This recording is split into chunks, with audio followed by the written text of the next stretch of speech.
रमा एकादशी की जय। राधे राधे दोस्तों। ये आज मेरी रमा एकादशी की सेवा पूजा और एकादशी की कथा है। देखिए, मैं अभी शालिग्राम को स्नान करा रही हूँ। कई लोग कहते हैं कि लेडीज़ों को शालिग्राम की पूजा नहीं करनी चाहिए, पर मैं तो करती हूँ। देखिए, मैं उनका स्नान करा रही हूँ अभी जल से। और ये पंचामृत बना रखा है मैंने, दूध, घी, शहद, शक्कर और घी से पंचामृत बना के उनका स्नान करा रही हूँ। तुलसी के पत्ते भी डाले हैं, पर वो छोटे छोटे पत्ते हैं तो इतना दिख नहीं रहे हैं। और ये मेरे शालिग्राम जी का स्नान हो गया है। और ओम नमो भगवते वासुदेवाय का जाप मैं निरंतर करती रहती हूँ जब उनका मैं स्नान कराती हूँ। और अब मैं उनका श्रृंगार करूँगी। श्रृंगार मैं पीले चंदन से करती हूँ, एकदम उनका फेस बना देती हूँ। बड़े प्यारे लगते हैं वो, देखना भी, मैं दिखाऊंगी आपको। अभी मैं उनका श्रृंगार कर लेती हूँ पूरा, फिर मैं आपको दिखाती हूँ। ओम नमो भगवते वासुदेवाय। ये देखिए, मेरे शालिग्राम जी हो गए तैयार। अब इनको मैं सिंहासन में बैठा दूंगी, फूल पत्र, तुलसी पत्र सब चढ़ा के। ये मेरे ठाकुर ठकुराइन हैं, इनकी भी सेवा हो गई है, गौ माता की भी सेवा हो गई है। और ये मेरा पूजा पाठ और ये मेरे कार्तिक महात्म का दृश्य देखिए। और यहाँ भी दीपदान मैंने सुबह कर ही लिया था, 4 बजे उठ के। इस समय टाइम कम से कम 6, 6:30 या 7 के बीच का टाइम होगा ये। ओम नमो भगवते वासुदेवाय। अब मैं आपको रमा एकादशी की कथा सुनाती हूँ, ध्यानपूर्वक सुन। रमा एकादशी दिवाली के 4 दिन पूर्व पड़ने वाली कार्तिक मास के कृष्ण पक्ष की इस एकादशी को लक्ष्मी जी के नाम पर रमा एकादशी कहा जाता है। इस दिन भगवान विष्णु के पूर्णावतार कृष्ण जी के केशव रूप की पूजा आराधना की जाती है। इस एकादशी का व्रत करने से जीवन में वैभव और अंत में मोक्ष की प्राप्ति होती है। धर्मराज युधिष्ठिर ने कहा, हे केशव, कार्तिक कृष्ण एकादशी का क्या नाम है, इसके व्रत की क्या विधि है और इसके करने से क्या फल प्राप्त होता है, सो आप विस्तार पूर्वक मुझे सुनाइए। भगवान श्री कृष्ण बोले, हे राजन, कार्तिक के कृष्ण पक्ष की इस एकादशी का नाम रमा एकादशी है। यह बड़े बड़े पापों का नाश करने वाली और असीम वैभव देने वाली है। शास्त्रों में वर्णित इसका महात्म्य मैं तुमसे कहता हूँ, सचेत होकर सुनो।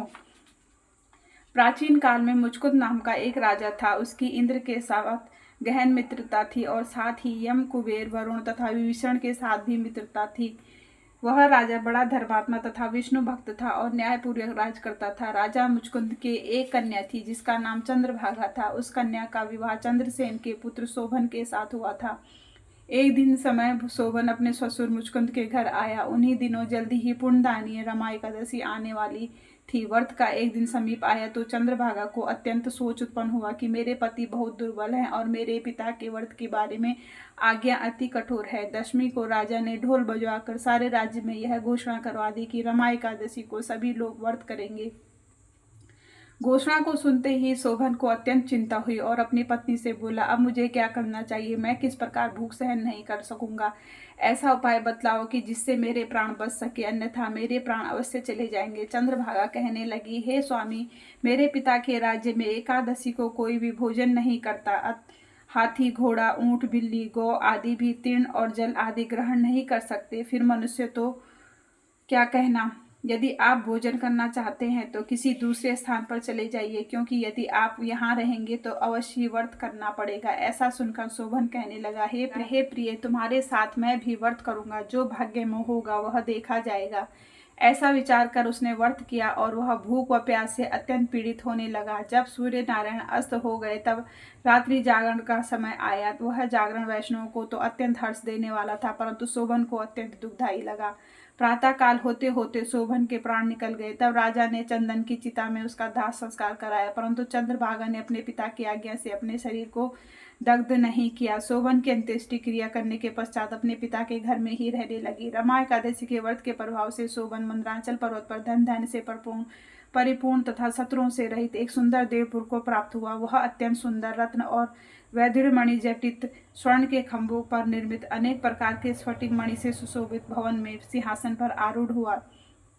श्वेत चट और चंवर मस्तक पर करीर, कामुंड में कुंडल, कंठ में हार, बाहु में कपूर विभूषित, गंधर और अप्सराओं में घिरा हुआ।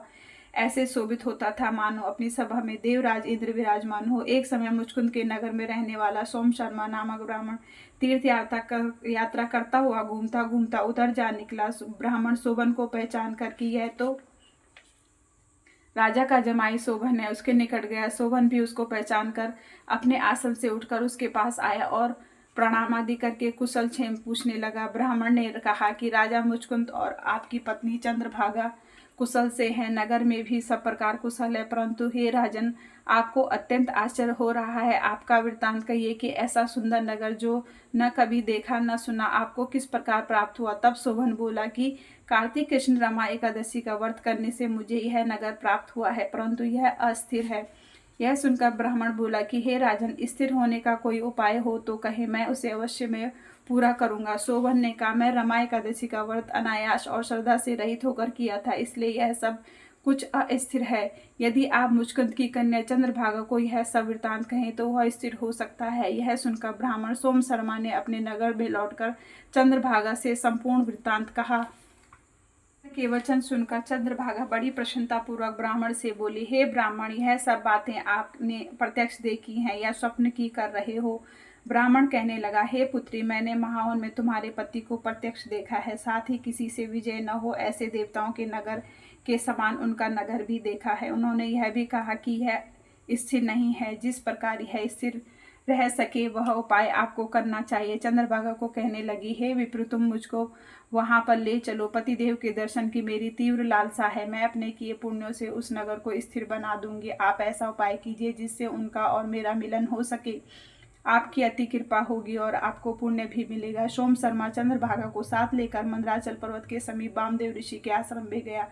वामदेव ऋषि ने उसकी बात सुनकर वेद मंत्रों से उज्जवल तिलक द्वारा चंद्रभागा का अभिषेक किया। तब ऋषि मंत्र के प्रभाव और एकादशी के व्रत से चंद्रभागा का शरीर दिव्य हो गया। वह अत्यंत प्रसन्नता के साथ अपने पति के निकट गई। अपनी प्रिय पत्नी को आते देखकर शोभन अत्यंत प्रसन्न हुआ और उसको बुलाकर अपनी बाईं तरफ बिठाया। तब चंद्रभागा ने कहा, हे प्राणनाथ, आप मेरे सभी पुण्य को ग्रहण कीजिए, जिससे आपका यह नगर और राज्य स्थिर हो जाए। जब मैं 8 वर्ष की थी तब से ही मैं सभी एकादशियों के व्रत को पूर्ण श्रद्धापूर्वक विधि विधान के साथ करती आ रही हूँ। इस पुण्य के प्रताप से आपका यह नगर स्थिर हो जाएगा तथा समस्त कार्य होकर प्रलय के अंत तक रहेगा। इस प्रकार चंद्रभागा दिव्य रूप धारण कर तथा दिव्य आभूषणों और वस्त्रों से सुसज्जित होकर अपने पति के साथ रहने लगी। ओम नमो भगवते वासुदेवाय। हे राजन, यह मैंने रमा एकादशी का महात्म्य कहा है। जो मनुष्य इस व्रत को करते हैं उनके समस्त पाप नष्ट हो जाते हैं। कृष्ण पक्ष और शुक्ल पक्ष दोनों ही एकादशी समान है, इनमें कोई भेदभाव नहीं है। जो सभी मासों की दोनों एकादशियों के व्रत रखते हैं, उनके महात्म्य को पढ़ते अथवा सुनते हैं, वे समस्त पापों से छूटकर विष्णु लोक को प्राप्त होते हैं, इसमें कोई संदेह नहीं है। ओम नमो भगवते वासुदेवाय। श्रीमन्नारायण नारायण हरि हरि, जय जय नारायण नारायण हरि हरि। ओम नमो भगवते वासुदेवाय। अब आरती। ये तुलसी जी की 7 लकड़ियों का दिया मैंने तैयार कर रखा है। हरि ओम।